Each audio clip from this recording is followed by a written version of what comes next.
Hello guys, ക്ലാസ്സുള്ളൊരു ദിവസം കണ്ടാലോ ഇന്ന്. രാവിലെ തന്നെ എഴുന്നേറ്റ് ഒരു ഗ്ലാസ് വെള്ളം കുടിക്കുന്നുണ്ട് കേട്ടോ. അത് കഴിഞ്ഞിട്ട് അരി അടുപ്പത്തിട്ടിട്ടുണ്ട്. ഫ്രിഡ്ജിൽ ചെന്ന് നോക്കിയപ്പോൾ കുറച്ച് മീൻ ഇരിപ്പുണ്ടായിരുന്നു. അതങ്ങ് അരപ്പ് പുരട്ടി വെച്ച്. തലേന്നത്തെ മീൻ കറിയും ചൂടാക്കി വെച്ചു. അപ്പത്തിനുള്ള പരിപാടി തുടങ്ങിയിട്ടുണ്ട്. ക്ലാസ്സുള്ള ദിവസം ഞാൻ തലേന്ന് എന്തെങ്കിലും കറിയാക്കി വെക്കും. ഇല്ലെങ്കിൽ ഞാൻ രാവിലെ ഈ കറിയൊക്കെ ആക്കി വെച്ചിട്ട് ചെല്ലുമ്പോഴത്തേക്ക് ക്ലാസ്സിൽ കയറാൻ നല്ല ലേറ്റ് ആവും. മിസ്സിൻ്റെ വായിരിക്കുന്ന എല്ലാം കേൾക്കേണ്ടി വരും. അതുകൊണ്ട് നേരത്തെ എല്ലാം ആക്കി വെക്കുക.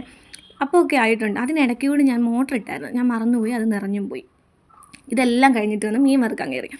ആ എണ്ണയോട് കുറച്ച് കറിവേപ്പില ഇട്ടത് മാത്രമേ എനിക്ക് ഓർമ്മയുള്ളൂ. പിന്നെ ഒരു പൊട്ടിത്തെറിയായിരുന്നു അവിടെ മൊത്തം. ഒരു യുദ്ധത്തിന് ശേഷമുള്ള മീൻ വറുത്തയാണ് നിങ്ങളിപ്പോൾ കാണുന്നത്. അതെല്ലാം കഴിഞ്ഞിട്ട് വെളിയിൽ വന്ന് കുറച്ച് നേരമായിരുന്നു. അത് കഴിഞ്ഞിട്ട് പോയി കുളിക്കാമെന്ന് വിചാരിച്ചു. അങ്ങനെ ഒരുങ്ങാൻ കയറി കേട്ടോ. ഇനി പോകാനുള്ള പരിപാടിയിലോട്ട് കിടന്നു. അങ്ങനെ എൻ്റെ ഫ്രണ്ട് വന്നിട്ടുണ്ടായിരുന്നു. അവളുമായിട്ട് ഇങ്ങനെ ഓരോ കാര്യങ്ങളൊക്കെ സംസാരിച്ചിരുന്നു. അത് കഴിഞ്ഞിട്ട് ഇറങ്ങി കേട്ടോ. ഹെൽമെറ്റൊക്കെ വെച്ചിട്ട് പോകണമല്ലോ. വണ്ടി ഓടിക്കുമ്പോൾ ഇപ്പം മസ്റ്റ് അത് ഹെൽമെറ്റാണല്ലോ. അങ്ങനെ ഇറങ്ങിയിട്ടുണ്ട്. രണ്ടുപേരും കൂടി പോകുന്ന വഴിക്ക് എല്ലാം ഇങ്ങനെ എക്സാമിൻ്റെ കാര്യം പറഞ്ഞു പോകുക കേട്ടോ. അങ്ങനെ കാടും മേടും അമ്പലവും എല്ലാം കടന്ന് ക്ലാസ് നടക്കുന്നിടത്ത് എത്തിയിട്ടുണ്ട്. ഇന്ന് പറയുന്നത് വണ്ടി വെക്കാൻ ഒരു സ്ഥലം കണ്ടുപിടിക്കണം. വണ്ടി അതുമാത്രം പോരാ, ഹാൻഡ് ലോക്കും ചെയ്യണം. അത് കഴിഞ്ഞിട്ട് ഇത് ഇവിടുത്തെ അമ്പലത്തിലെ ആൽമരമാണ്. നല്ല രസം കാണാൻ. ഞാൻ അങ്ങനെ ക്ലാസ്സിൽ വന്നിട്ടുണ്ട്. Tata bye.